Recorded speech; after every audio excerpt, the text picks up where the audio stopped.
भगवान शिवंको नियारा मंदिर धूप दीप नुहे सिगारेट अर्पण हुए आ मनस्कामना पूरण हुए।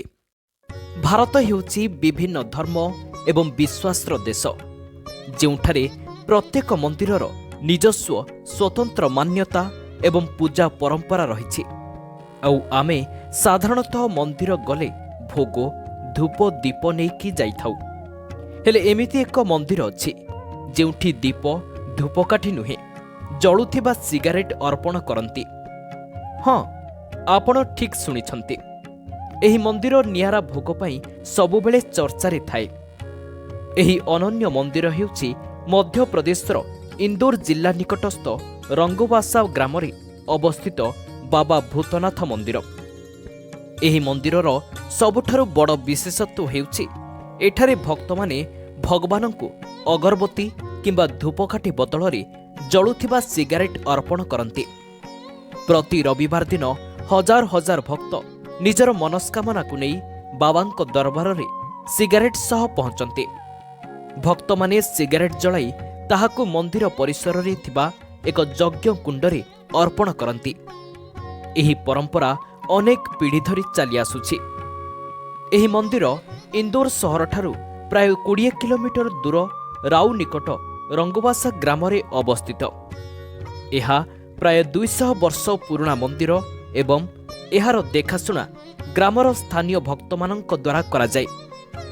मंदिरर गर्भगृह रे भगवान भूतनाथ महाकालंकर सोईथिबा प्रतिमा अछि, जहा अत्यंत प्राचीन बोली विवेचना करा जाय। एही प्रतिमा भक्त मानक पई चमत्कारी एवं सिद्ध बोली मने करा जाय। भूतनाथ महाराज भक्त मंडलीर अंकित पाटीदार कहंती जे बाबा भूतनाथंक एही मंदिर एते सिद्ध जे आस्था एवं विश्वासर सहित मगा जाइथिबा प्रत्येक मनस्कामना पूर्ण हुए।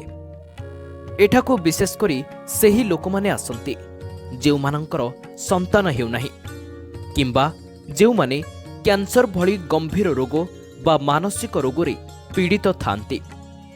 से कहिछंती जे एठारे प्रसाद भावरे मूर्तिरु 21 किंबा 11 थर पानी उतारी दिया जाए, जहा परे भक्त मानंक मध्यरे बंटा जाए।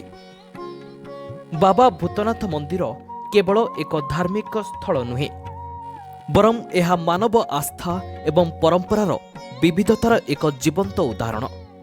सिगारेट भली एक पदार्थ जहाकू साधारणतः एक मंद अभ्यास भावरे देखा जाए, ताहा एठारे विश्वासर माध्यम पालटिछि। एहा दर्शाए जे विश्वास एवं श्रद्धा आगरे सबुकिछि ग्रहणीय होई पारे। परंपरा जेते नियारा हेउना काहेके जेतेबेले ताकू सचोट हृदय पालन करा जाए, ताहा आस्थार प्रतीक पालटि जाए। Bureau report, Odisha news now.